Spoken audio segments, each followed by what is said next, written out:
All right, welcome to Mommy Mondays. I'm Jen Pinto, and I have my amazing co-host, Danesha. Hi. All right, so most of you guys have tuned into us on IG Live. We were doing every Mondays. However, now we are an official podcast on all streaming platforms. So make sure to tell a friend, tell a friend, to tell a friend to check out Mommy Mondays. So, what is Mommy Mondays? Mommy Mondays is your raw and uncut truth about motherhood. We go into everything: parenting, birth, pregnancy, postpartum, you name it. There's nothing off limits with us. We are also very unorthodox, maybe I'll say, in our views and how we approach things when it comes to motherhood and a lot of topics. I'm a mother of three, and so is Danesha. Yes. And our first episode today, we want to talk about something that has been a conversation for about the past month, right? Did this happen a month ago? I think so. I Yeah. lost track of time. Yeah, but of course, it's the infamous topic of pro-life and pro-choice after the Supreme Court had ruled abortion unconstitutional. Is that correct? Yes. Okay. Or that the federal courts, The federal court, the Supreme Court, right? they don't have jurisdiction over those decisions. Okay, so can you tell people just how does this work now? Because I don't think a lot of people understand how this works after this ruling. Yes. So I know a lot of women, or a lot of people in general, were just really upset about it. But I think this was a great result because it is unconstitutional for the federal courts to have jurisdiction over this topic. So in reality, what happened is that's why it was overturned, because constitutionally, there's absolutely nothing in the Constitution that says that the federal courts have jurisdiction over this subject. So Right. what that means is that the jurisdiction is now handed back to the states Mm-hmm. where it belongs, actually, because that's where the people get to decide. And essentially, that's what's going to happen now, is that we get to vote on these topics rather than it just be an umbrella term or effect where just, okay, the federal court has a say. No, now the states, we get to decide. So I think it's a better, we have the ball in our court. And I think a lot of people just got that confused because obviously they have us on an emotional, like, fishing rod, like, you know what I mean? They have us all emotionally in tune with these things, but in reality we should be happy that the federal courts, which is mostly men, have jurisdiction over this subject. Yeah, that's the thing. I don't think people understand that now you just have to make sure that you vote locally. Yes. And a lot of people are upset saying that most of the states are voting for pro-life, but that falls back on the people. I don't think people understand that. The people voted for Exactly. that. Exactly. So I feel like it's also a misunderstanding of where we stand as a community in each state. And I do believe that it's all indoctrination through the school system for us not to understand these processes and why they're Yeah. happening. So I do believe that a lot of people don't understand that there are a lot of states where majority of the people do not want abortions anywhere near them, which is okay, because if at the end of the day you live in a state that everybody believes one thing and you believe another, maybe that's not the perfect place for you to live. Right, You know? right. Yeah, and I think people are not really thinking about that either. Like they think, okay, well, we have to, but no, if you're the minority, you're the minority. Go move to somewhere where your voice will be more heard, which kind of sounds cold in a way, but again, it's because we've been indoctrinated to believe Mhm. that we, have to make everyone believe what we believe. But it's like this is what's part of freedom. And it comes with that responsibility of also understanding that it's not always going to be your way, because other Right. people's voice has to be heard as well. So it's crazy because I feel like if this was something that would have happened in my, early 20s, I probably would have been one of those people out there marching and protesting, you know, and now at 40 with 3 kids, I cannot say that I would be part of that. And that's not to say that I don't feel people shouldn't have a choice with their bodies, but this goes deeper than that.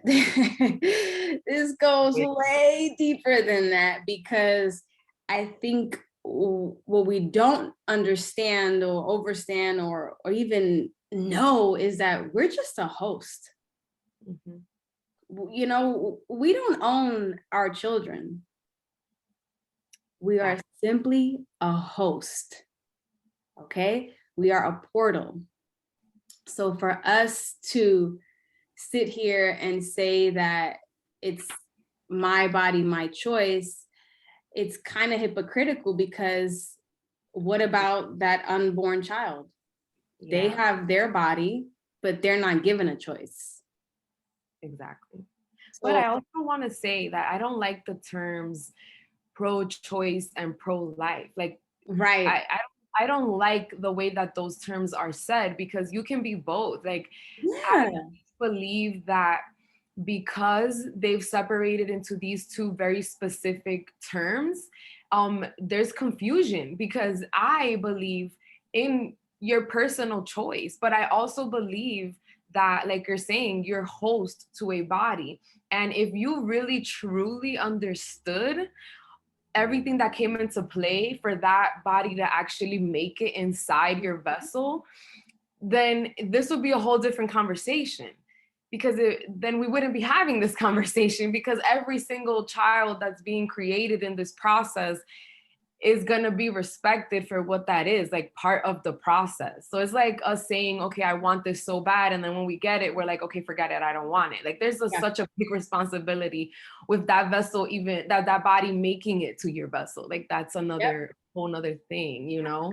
I think also, you know, we also got to talk about the fact that, you know, a lot of people, I was watching, I forgot what it was, but it was some show, and this lady was like, oh, you know, she's a pro-choice advocate, and she was just saying how, you know, Black women are you know, at high risk when it comes to pregnancies, and these are the things of her stance of why she's, you know, against everything that's been going on. And it's like, first of all, Black women are dying not because they have a problem. Like Black women are dying in birth because of a racial, you know what I mean, like system that basically doesn't care about, you know, Blacks and Latinos when it comes to birth, and treat us basically like we can handle any type of pain and don't hear us out. So we're only at risk because of the system in place. We're not at risk because of who we are, because we've been giving birth since the beginning of time. Exactly. So birth is not abnormal. So that there doesn't even make any sense to me, because that's not the reason why we're at risk. And if anything, we're actually also at a high risk because we're abusing this as if it's healthcare. And that's something that really and listen, I'm going to be honest with everybody. I've had an abortion, so you can't tell me nothing. Not only that, I have also been a victim of rape. Now, I didn't get pregnant in that sense, but I'm just saying, like, I've been in all sides of the spectrum. So this is why I'm at a point where I'm at right now, because I feel like the decision that I made when I chose to have an abortion in my early 20s with my husband is because I didn't know anything else. Like I thought that's what I was supposed to do because I was 23. I didn't have a place of my own. Me and my husband at the time, we were dating and we were just together. Well, we met in March and I got pregnant in November. So it was more of like, I remember he also was pretty ignorant to all this. So I remember when I told him that I was pregnant, the first thing he said to me was, oh, my cousin works at Planned Parenthood. And you know what? At the time, I was like, oh, okay. So in my head, I was already like, well, he don't want to have a baby, so I'm not gonna have this baby type of thing, you know? Very irresponsible, very immature when I look back. And we both agree that that was a very ignorant decision. So I just feel like if we're going to say my body, my choice, then we have to understand exactly what we're doing. This is not no walk in the park type of surgery. Like, you're putting yourself at a really, really high risk of, number one, dying. I don't think people know that the people that perform abortions are not doctors. That was wild to me when I found that out. And number two, we can put ourselves at risk to the point where we can never have children again. So for us to say, oh, it's a form of healthcare, it's like, wait a minute, isn't healthcare to take care of something? Like, you know what I mean? Like, to treat something, to take care of your health. That's not really taking care of our health if we're going to consider abortion healthcare, because that's actually causing a big risk to our health in many, many ways. Yes, like I feel like that's a subject that no one talks about. Again, like it's done on purpose, but there's so many dangers and so many like things that can backfire from doing that. Like you said, you can completely lose the ability to have children in the future, which some women, they say they're okay with, but at the end of the day, there's always that lingering question, like, I think I might want to. Every single woman, maybe not, maybe not every single woman, but let's just say the majority of women have this in the like certain stages of their lives where they're like, oh my God, I really wish I could have children. And now you can't. And I feel like that's not told to you, because I've had two of them as well. And so again, we're not speaking from a judgmental place. We're not from a place where like, oh, because we have children and we understand. No, this is all things that we had to process even before we had our children and continue to process after having our children. So it's like, to me, another thing is like, how did we get this far? Like, why are we not educating women on how you get pregnant? Because I feel like there's also so many young girls that are like, what? I got pregnant? That's impossible. And it's like, you've been having intercourse. What do you mean it's impossible? But in their minds, honestly, they don't know. So it's like, I really feel like we're at a stage where like, and people don't even know, first of all, I think that's a later conversation, but when these abortions are being done, like legally, you can abort your baby after the baby is born. Like, I don't think people understand how far we are. Like, this is how far and extreme we are. So I feel like we have to trace all the way back to the beginning and have classes. Like, they want to have classes and teach children about all this sexual inclusion, but they will never have a class explaining to a female, a biological female, like, yo, this is how you get pregnant. These are the days that you get pregnant. And if you understand your cycle, you can know that you're really just avoiding sex maybe a week out of the whole month. So it's like, nobody's asking you to abstain from sex completely, but let's just be a little smarter. If you really, really didn't want to get pregnant, if you really didn't want to get pregnant, I feel like we would take those measures first. Like, what do you mean that right now I can decide to not have my baby after I already had my baby? Like, that's insane to me. And none of these women are getting charged for murder or anything like that. Oh, so no, not at all. But our friends are all confused. They'll be quick to attack a man who don't want to take care of their child. Exactly. That's the first. They will be quick to do that. And, people have to understand that I just feel that it has become abused. That's it. I feel we have become very irresponsible as a people. We have abused this. And at that point, we are risking our bodies way too much. We have no respect for our bodies. Not only that, I feel that I had no idea that after I had children, that trauma that I kind of pushed to the side, like it didn't happen or like it didn't affect me because that's what I believed in my head. I didn't know that would come back after I had children, because I sat there and had a moment where I just broke down crying, thinking about the abortion, because I'm like, what baby did I kill? Let's stop trying to go around what we did. I killed my baby. That's something that I had to swallow, that I had to accept and understand that happened based off my ignorance. Okay, I was not fully aware of what I was doing. And number two, not only that, has anybody ever seen an abortion video? Because I think if you've ever seen an abortion video, you would think twice about what is being done. There was something I also watched recently that made me be like, oh my God, I never thought about that. And this woman had said, okay, you have your abortion. Do you walk out with your baby's body parts? Exactly. We Exactly. don't. We don't. We don't. So what are they doing with our stuff? And then it's like, when I look back at the process of it, and I remember like my husband dropped me off, right? And there was like these people outside like protesting, right? And they were showing like these graphic images. But here's the crazy part. I was so indoctrinated with the belief that this is what I was supposed to do, right? And there was nothing wrong with it, that I was upset at these women out there, like, oh, how dare you like be out there showing me these things when I'm about to do what I'm gonna do? You know what I mean? Like, how dare you show me how I'm gonna kill my baby? Like, man. And then I look back at like how many girls were in that room. Like I had a whole playback, dude. Like, yo, all the girls that was sitting there. And then it's like a movie. And then after that, you go into the room and they put the oxygen mask on you to put you to sleep. And yo, anything could have fucking happened at that point. Yeah. They could have taken my whole fucking uterus out. They could have fucking sterilized me. I mean, this has been done in history. Yeah. And I like anything could have been done at that point that could have just changed the whole course of my life, but I would not have these three beautiful blessings that I have just off my ignorance. And then I think about like afterwards, you know, they do what they do, and you wake up in a room and like with all these cramps, and you're like in this quote unquote recovery room, and there's just a bunch of girls in there. And then you go into the other room where then they give you some fucking tea and crackers.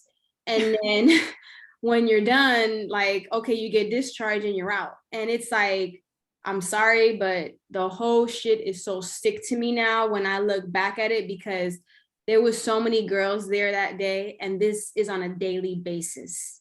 Yeah.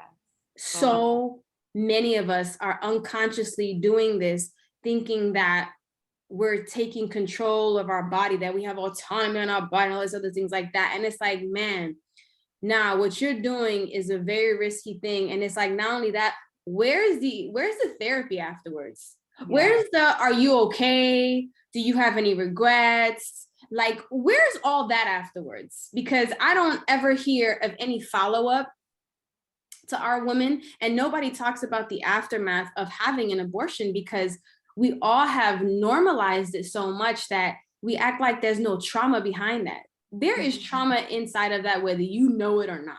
Yes. And a lot of it too. It's a lot to to take out. It's a lot of work.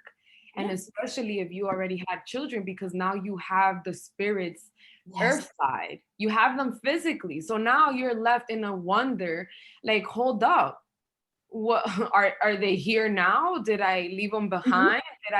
Did I say no, you're not allowed to come here? Like, so you're playing God. Yes. God with a spirit. Yep. And I feel like we shouldn't take that away from what is being done. Like, we really need to speak about it. And also, again, like, this is not to say, oh, you don't have the right. At the end of the day, there are people that get the urge to kill someone and they just do it. Okay, no, but everybody's journey is different. And I feel like if we bring those women to awareness, probably half of those abortions that are happening will drop. If you explain, like, okay, this is what you're doing, this is what we're gonna do, and then you gotta basically sign off the body to us, and we do what we do. You know, because to me, one of the greatest, like, the things that hit me the hardest was that I found out that some of the abortions, they'll extract the baby alive so that they can perform experiments on these babies. How do you think you're going to talk vaccines? Like, how do you think? When I read fetal cells and fetal, like, whatever they want to say in the vaccines, that shit connected in my mind. Like, I was like, hold up, where are they getting these things from? Where do you think? Yeah. So sick to me. I was like, wow, I just basically let someone extract a body out of me, and I left it behind, didn't ask any questions, And this is not my trauma. I just mean no other women Yeah. are talking about this. So I'll talk about the way that it affected me to bring awareness to the subject, because it's very upsetting to have women justify the killing of your baby's spirit or future body over regret of your partner, or over like And most of the time it's money. financial. Money, Money. exactly. It's Or money. you know what I'm saying? Like, So I get what it that there are exceptions and stuff like that, but we really, really have to break down what it really is metaphysically. What are we doing? what are we doing exactly? Because only like 1% are like emergencies and rape and those kind of situations like that. So that means like 99% of us are just being irresponsible humans because we're so brainwashed to this idea that we're not doing what we're doing. Like that whole thing about, oh, it's a, what does they say? A It's clump of not a cells. baby at first. It's It's a, a clump of cells. That's what they describe it as. but But it's a living cell, period. exactly. But No it's not matter a clump of what way. cells. It's not a clump of cells. Like, Oh, yeah. literally, at conception, that might be something you want to call it that. But after a few weeks, there are things that are developing there. And that's science. Exactly. The fact that I remember with my third, um, I was probably only like 2 months. I felt that baby. Yeah. Nobody could tell me I did not. I felt that baby. I felt the flutters of the baby. So this is a living cell that's moving inside of me, Mm-hmm. a consciousness already existing. Okay. And you know, we always want to finesse these terms so that it makes us feel better, you know, but it's like we gotta stop. Like I was looking at something in I think it's Georgia, something like that. I think right now they have passed something about the 6-week ban. So like once you can hear a heartbeat, like you can't have an abortion. And Yeah. people are sitting there protesting about this and are upset at this. Living. And I'm just like baffled at this because I'm just like, okay, so before the excuse was like, oh, it's not a baby yet, whatever. But now they're telling you like, no, there's an actual heartbeat, and you're saying, well, I don't care. Mm-hmm.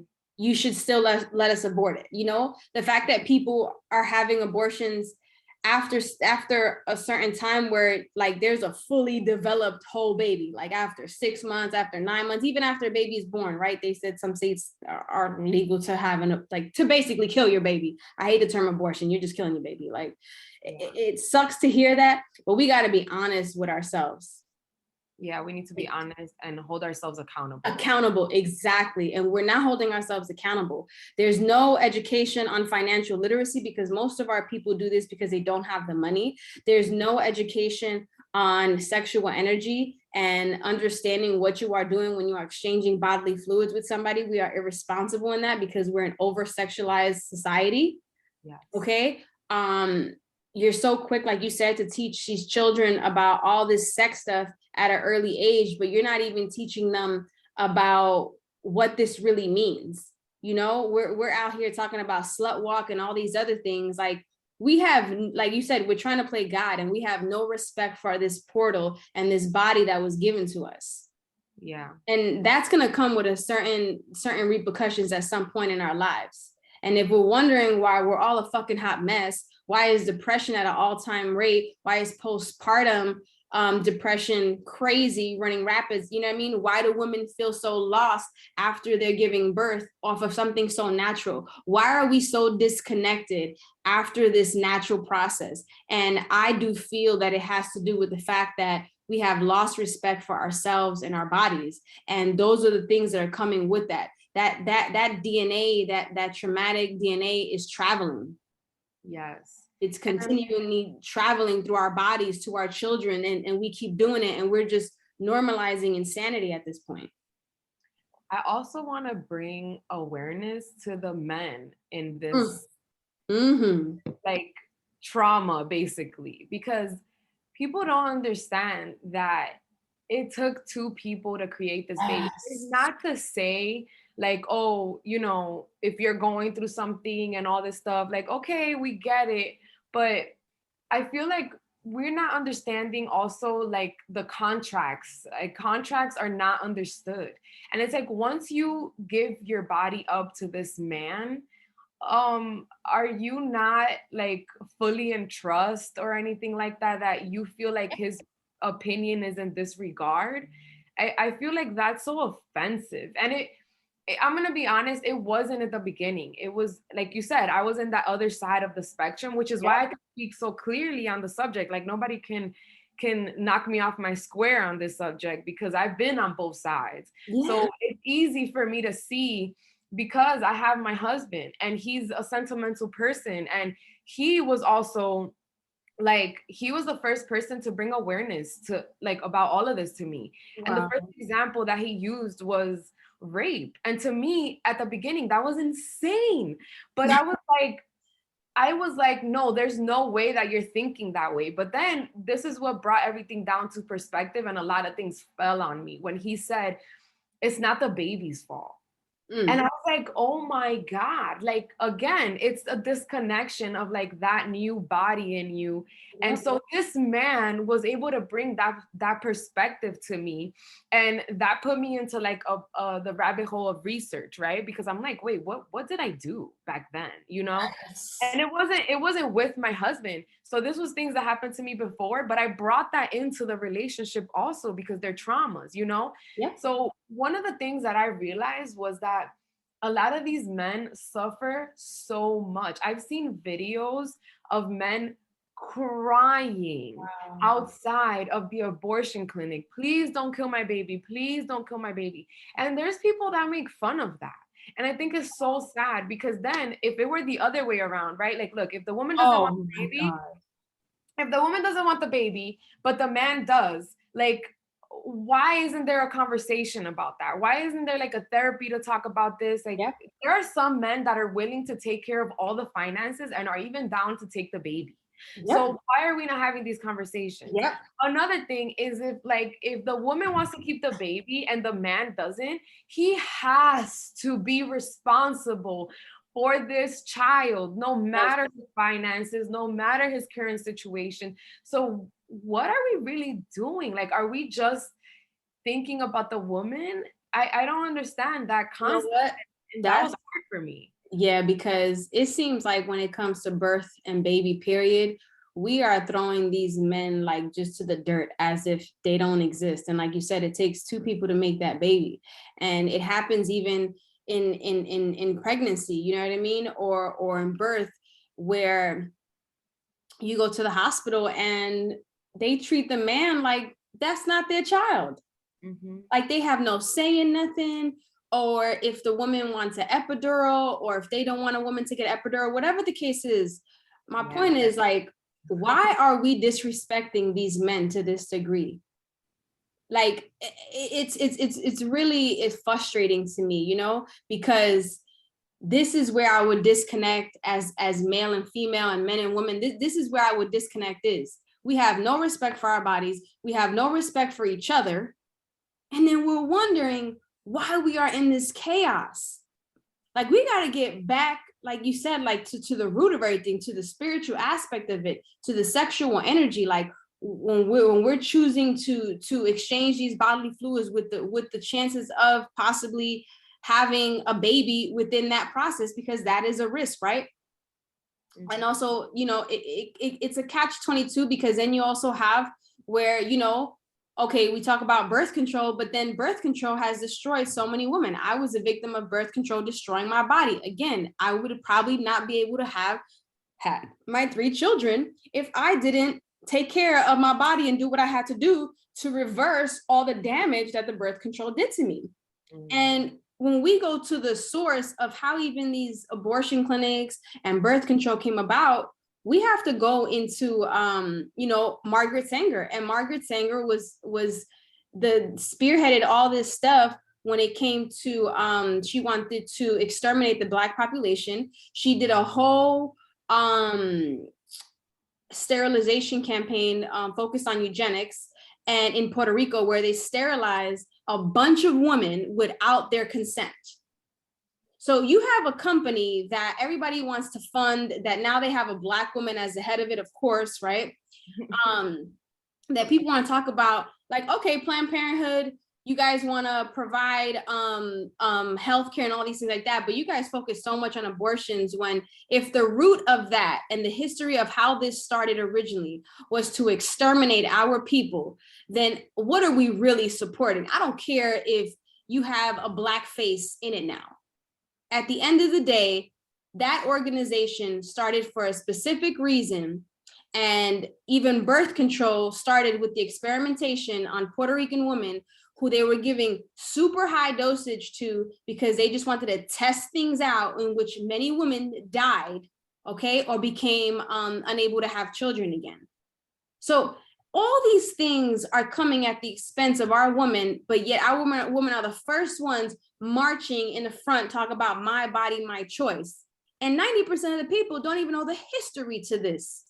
Yeah, but you know what also, what really hurts me is Indigenous women talking about, oh, this is our ancestral, right? Like, we've always done this. We have not. And I understand, like, okay, there might have been a few cases, but really, if you go all the way back, there's absolutely no way that women were doing that back in the days. Like, that really hurts me to hear from like really intelligent and connected women. But I feel like, are you not fully connected? Like, do you understand spiritually what this means? Like, I get that there are certain cases. Like, I know that the village women might have gathered a woman that got raped and maybe gave her some herbs, but that is so many small cases. Exactly. But there's no way that we can sell this right now as in an ancestral form of there's no way. No way. Our ancestors were not fighting for us to kill our babies, because our ancestors were having 7 to 10 damn children, okay? Exactly. So back in the day, hurtful to have conversations with these women that are like, oh, we've always done this. Well, have we in this way? No, we still got to go back to the beginning. Like, who were the women that were getting these herbs to cleanse their bodies out? Was it just the woman that was not being responsible with her body? No, because that wasn't even a thing back in the days. Like, they were so loyal back in the days. Because also, I want to circle back to like why we do this to our men. And it's because we have a certain vision of our men right now. Yep. Our men are traumatized too. And so we think that all men are like shit people, that like they're irresponsible and all these things. But I'm sorry, my husband is aligned. And my husband was the one that brought all this insight to me. So in reality, a balanced man has a lot of information that you should be submitting and listening to your man about. Yep. And it's like, it's so sad that when, like you said, a man has the opinion to say, you know, maybe you shouldn't get an epidural or breastfeed your baby, is like, oh, why do you get a say? Because that baby in there, half of it was created by me. You know, so it's like, if we really go back, what was the relationship between a man and a woman? What was it like? You know, and it's very sad to hear these women like fight for this. And it's like, no, I understand you, but it wasn't done to this extreme. Like, we really need to understand these numbers. We really need to dissect these numbers, because rape and incest is less than 1%. That means that women that are getting raped are more prone to keeping their baby than una ratrera en la calle, you know, like a lot. It's so sad that we don't realize that. I've heard doctors say that they've had women get 9 abortions. Oh, listen, I know girls who have gotten 5+. Okay. And when I look back, I'm just like, oh my goodness, you know, and like on the inside from that. And to go back, like what you said about the men, like, let's not forget, these are also humans who also feel and have emotions. They are just taught to suppress their emotions, which is probably more dangerous than anything, because men probably suffer, to me, more than women do, because we are very, you know, hard on our sleeves, and we say, you know, and we're always speaking up, and people are always standing for our rights or whatever the case is, but nobody stands up for men. You No. know, my husband had a revelation now after, you know, he's 40, and he's saying he just realized that he had 34 years of now realizing that he had emotional neglect, like trauma from that, you know, and he never realized he even had trauma. And that comes from the fact that we are taught like men don't feel. Men are not supposed to feel. Men are not supposed to share their emotions. Men are supposed to be quote unquote strong and all these things like that. No, they are also human. They are also feeling things. They're also going through things. And the fact that they have to suppress it because society makes them feel like they're not quote unquote man, like a man, if they are, you know, showing and expressing themselves, that is the sickest thing. And that is why you have all this, to me, you have this rage and this anger because you have this soul suppressing all this pain that, and you know, and then a society that doesn't care about them, especially when it comes to the most important thing, and that is life and birth. Men, to me, men also go through postpartum depression and nobody talks about that shit. You think it's just us? No fucking way. These men also feel neglected now because us women are confused, right? Because of our trauma, you know, generational trauma, and passed on through our DNA, right? And then these men now, we don't even pay attention to them because we're so engulfed in the baby, or we're just lost in motherhood where we don't know who the fuck we are anymore. And these men are sitting there like, what happened to me? You know, and they're neglected. You don't think that they're going through something too in the transition? Listen, everybody who has a child and you know, gives birth to a child and has to go through that transition of becoming a parent, male or female, something happens internally to you. Yeah. Something happens internally to you, period. You know what I mean? And nobody is focusing on what happens to the men. Because to me, they're also going through postpartum, maybe a different form of it, but they're going through their own postpartum that nobody talks about when it comes to men. Yes, I agree. I agree. And like when we really break this down metaphysically, I remember watching a video of Dr. Phil Valentine. And metaphysically, he was talking about when the spirit enters the body, right? So he was talking about, and again, this is just his perspective, and it just happened to resonate with me. So again, if like other people don't believe this is how it is, that's cool. But this is just like speaking on perspective, right? Right. So he was explaining how, you know how a heartbeat is like a spark. And especially when the sperm enters the egg, there's also a spark. It's the same thing that they do to relive you when you are like, you will pass away, and they want, you know, they spark you with electricity. That electric spark is the initiation of life, right?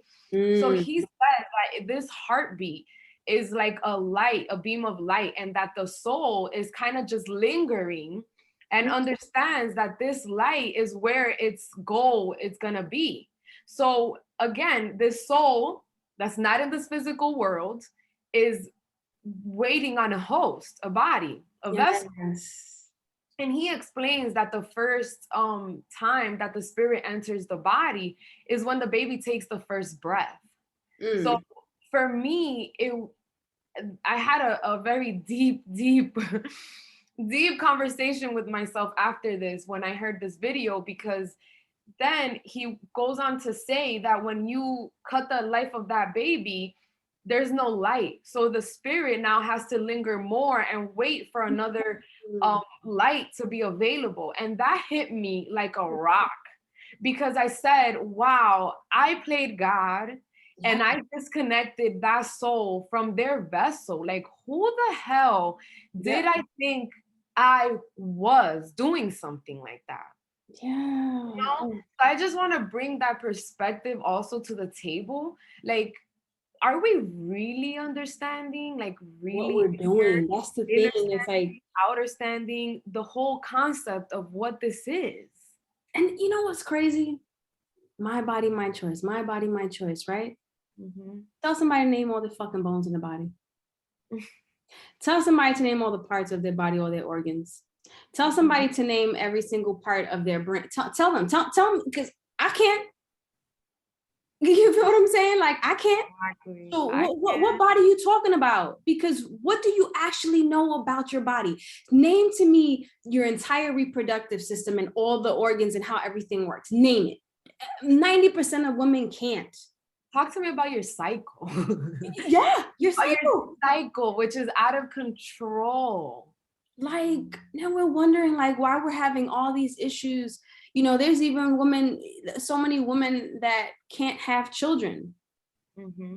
You know what I mean? And it's like, we don't know shit about our body for us to be sitting here preaching my body, my choice type of shit here. Like, you don't know shit about your body. And I'll say that because I can't fucking name all the things in my body. I can't sit here and tell you all that. So who am I to play God to say that this is how it's supposed to be?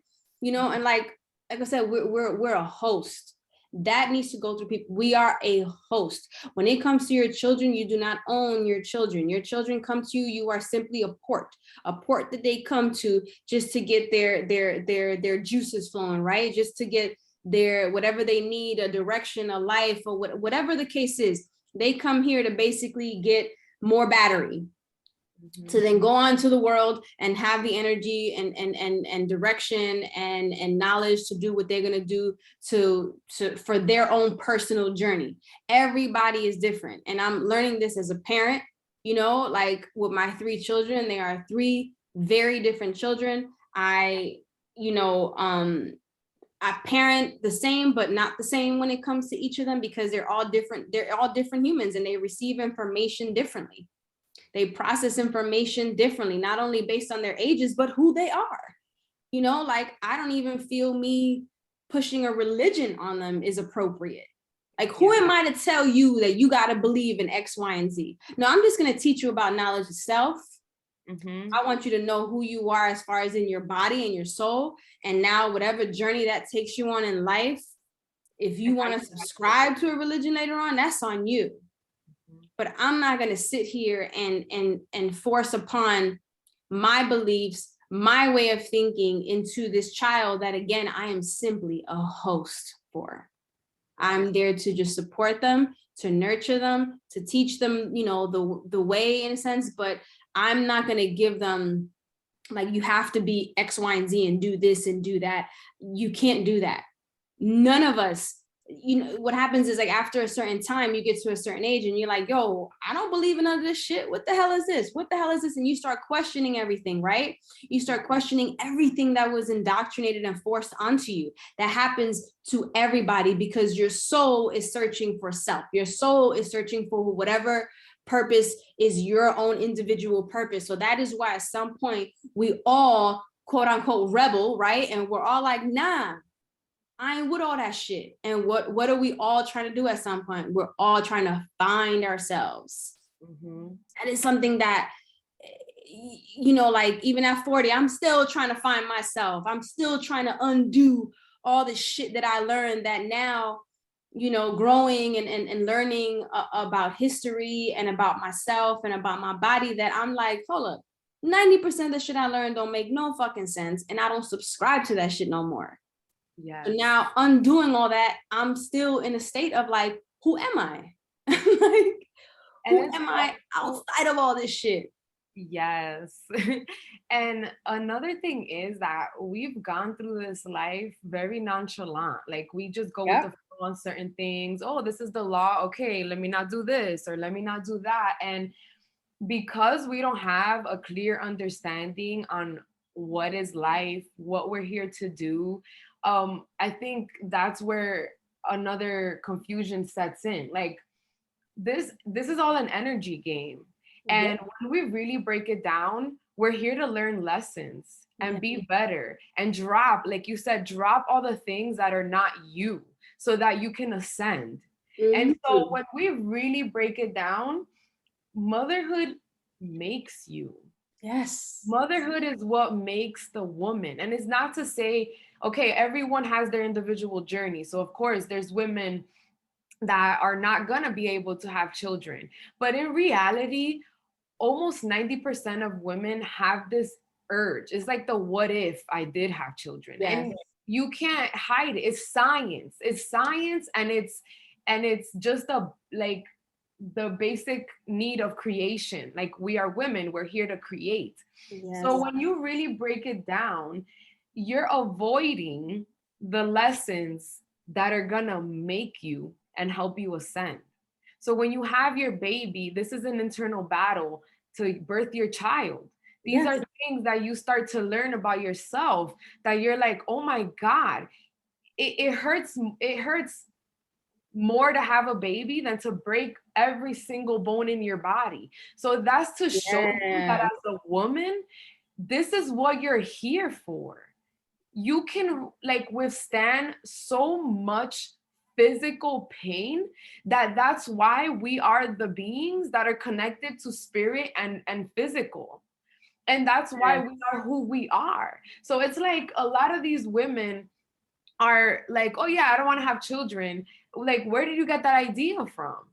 Right. Down. Where did you get the idea from? Because if you break it down, I promise you that you will find where you got the idea from, because you were born with the power to create, and that's what you are going to want to do. Yes. So like, who took you away from that? Who deviated you from your natural process? And that's the thing. You say that now, and I think about like, you know, being in the industry as far as filmmaking and all this other stuff, you think about what was done, when they sent like the men to war and then all of a sudden women had to work, right?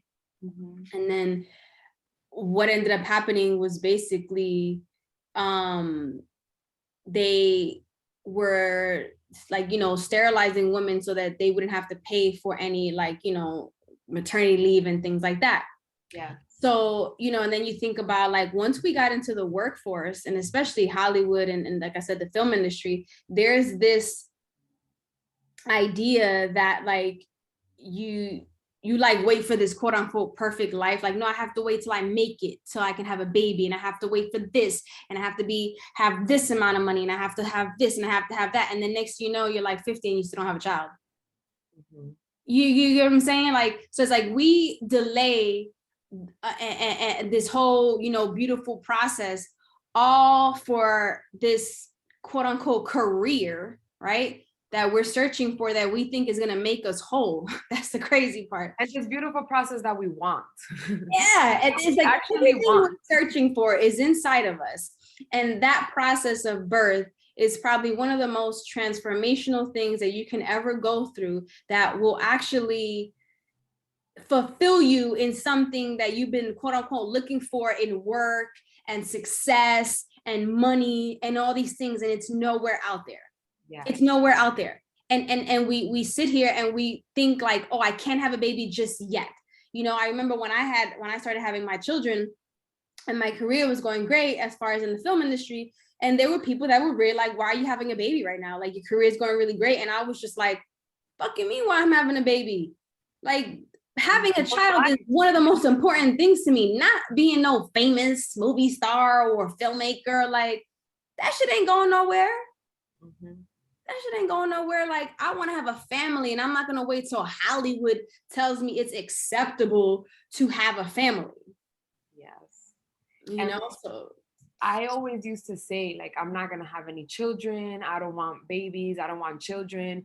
But when I got pregnant with my son, I remember just feeling all sorts of feelings that I've never felt before.